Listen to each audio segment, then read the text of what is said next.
네. 자, 안녕하세요. 삼천당제약이 왜 이렇게 시끌시끌하죠? 지금 보니까 게시판도 그렇고, 조금, 좀 문제가 좀 있는 것 같습니다. 이 삼천당제약이, 왜 매수를 했는지 지금 보니까, 대충은 알 것 같습니다. 제가 이 자리에서 말씀을 드리지는 않겠는데, 매수는, 특히, 매매는 본인한테 책임이 있습니다. 그러니까 매매하실 때 꼭 좀 잘 생각을 하셔서 누구한테 의지하시는 것이 아니라 좀 판단 좀 잘 해서 매매를 해 주셨으면 좋겠습니다. 일단 올라가는 종목을 계속 올라갈 수도 있죠. 근데 다시는 안 올라갈 수도 있어요. 그러니까 시간이 지나서 올라가면 상관이 없지만 다시는 안 올라가는 가격도 있다라는 것, 그것 좀 확인해 주시고 꼭 알아주셨으면 좋겠습니다.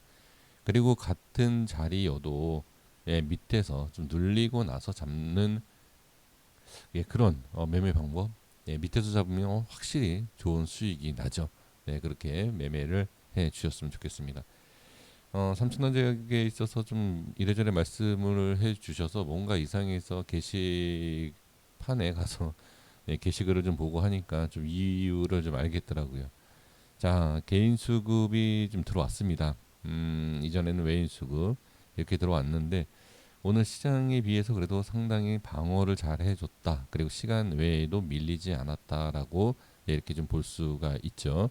지금 시장이 상당히 좀 많이 밀리는 그러한 상황인데도 불구하고 좋은 흐름을 일단 지금까지 하락한 거는 좋은 건 아니지만 그래도 어제 오늘 시장에 비해서 자리를 지켜준다. 그러니까 수급이 한쪽으로 딱 뭐 개인, 기관, 외인 한쪽에 수급이 쏠린다라고 해서 자리를 지켜주는 게 아니에요. 어느 수급 우리가 확인할 수 없는 우리가 이렇게 보여지는 게 아니라 확인할 수 없는 주체가 관리를 해주는 경우도 상당히 많다. 꼭 이렇게 좀 알아주셔야 됩니다. 자, 그러면 제가 길게 말씀드릴 내용은 없습니다. 삼천단제약에 있어서 그동안에 제가 영상을 매일 올려드린 최근에 매일 올려드렸지 않습니까? 그것만 갖고 말씀드리고 바로 정리하도록 하겠습니다. 주가가 일단 상방에서 우하향 그리고 이번 주의 흐름을 봤을 때의 뭐 시장도 시장이지만 이 종목만 봐도 하향 자 우하향하는 걸 볼 수가 있어요. 이 자리를 지켜주고 하락과 상승이 반복되면서 결과적으로는 어떻게 밑으로 빠지는 모습을 볼 수가 있죠. 그렇지 않고 이렇게 올라와서 안착을 해주고 상승이 나와야 되는데 그런 모습이 아니라 일단 하방에 대한 그러니까 단계별로로 보시면 돼요. 아, 이런 단계가 있고 그 다음에 이 위치라는 게 있고 그 다음 단계는 밑에다 이렇게 보시면 돼요. 이게 구간마다 위치에 좀 사이즈가 좀 틀릴 수 있어요. 이렇게 좀 다를 수 있지만 다음 자리, 다음 자리, 다음 자리라는 게 있습니다.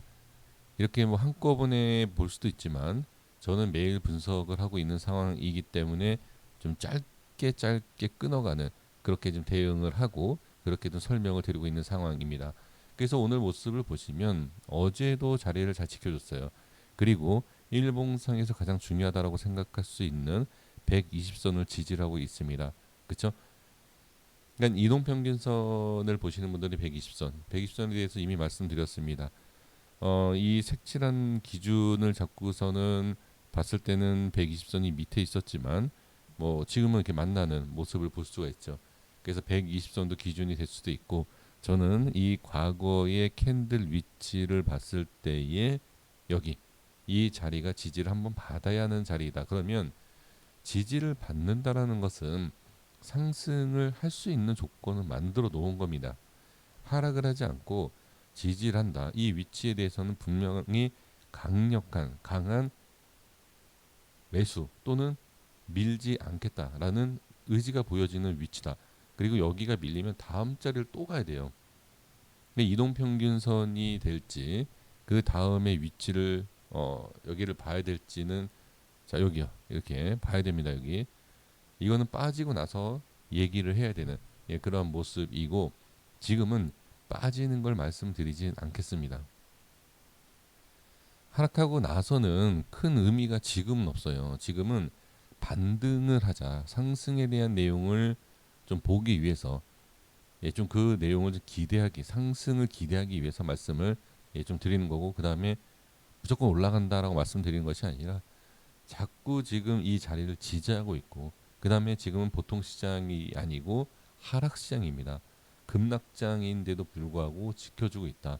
그럼 여기를 이렇게 지켜주고 있는데, 지켜주는 상황에서 정상적인 시장, 그리고 또 상승장의 시장이 나오면 반등이 나올 확률이 좀 있겠죠.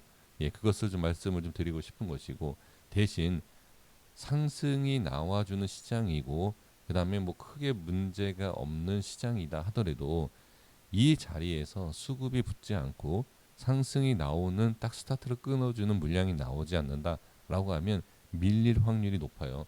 그렇게 된다라고 하면 이 자리를 지켜줬었던 의미가 없고, 기대에 대한 기대 심리적인 부분이 좀 사라지겠죠. 그러면 매수가 아니라 보유하고 있는 물량, 그 물량들도 어떻게 된다? 매도로 바뀐다. 그러면 결과적으로 빠지게 돼 있죠. 그래서 지금은 이 자리는 중요하다라고 보셔야 돼요.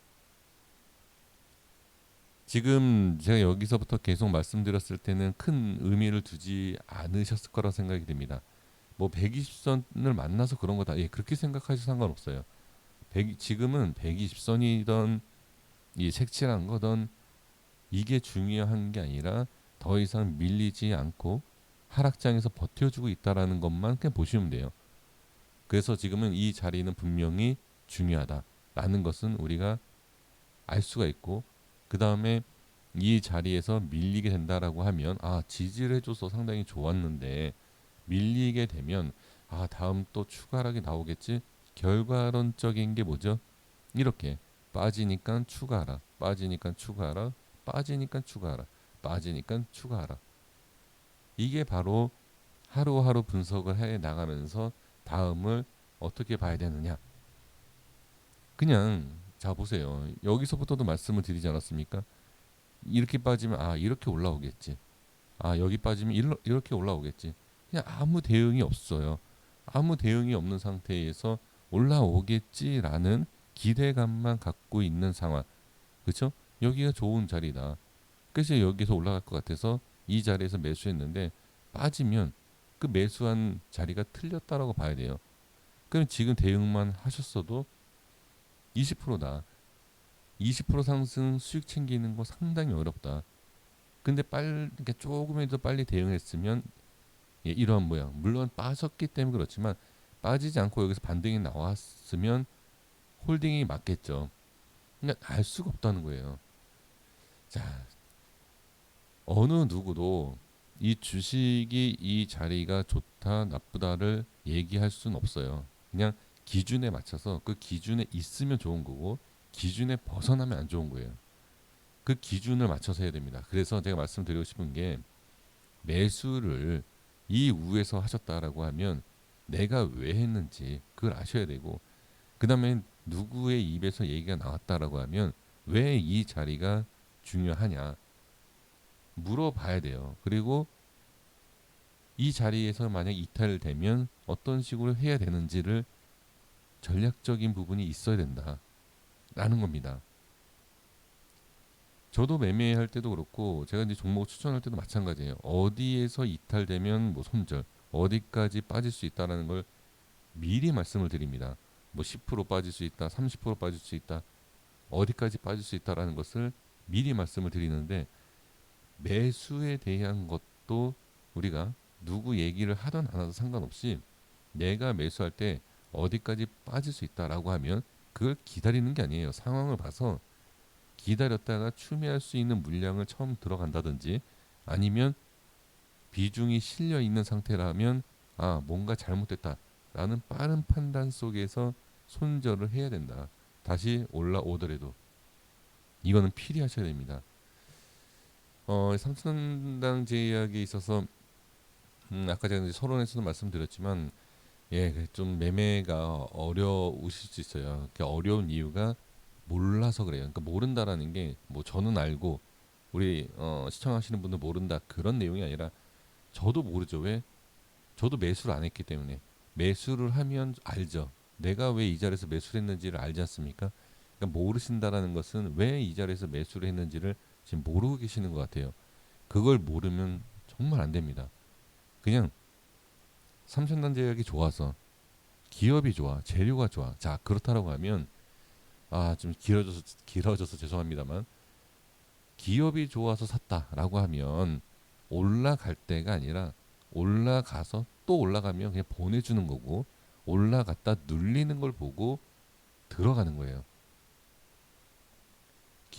이것도 기술적인 부분이긴 하지만 아무리 기술을 안 보신다, 차트를 안 보신다 하더라도 어떤 물건을 살 때 비싸게 사는 게 좋을까요? 좀 세일할 때 사는 게 좋을까요? 그것만 생각하셔도 될 것 같아요.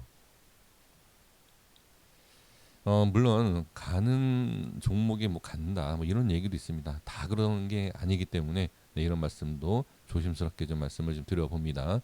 그래서 결과는 상당히 짧은데 네, 좀 길게 말씀드렸죠. 근데 매매하는 거에 있어서는 이러한 뭐 기술적인 뭐 이런 내용보다는 전체적인 부분을 보면서 매매를 하시는 것이 가장 유리합니다. 네, 너무 길게 해서 죄송합니다. 여기까지 하겠습니다. 구독과 좋아요 부탁드리겠습니다. 감사합니다.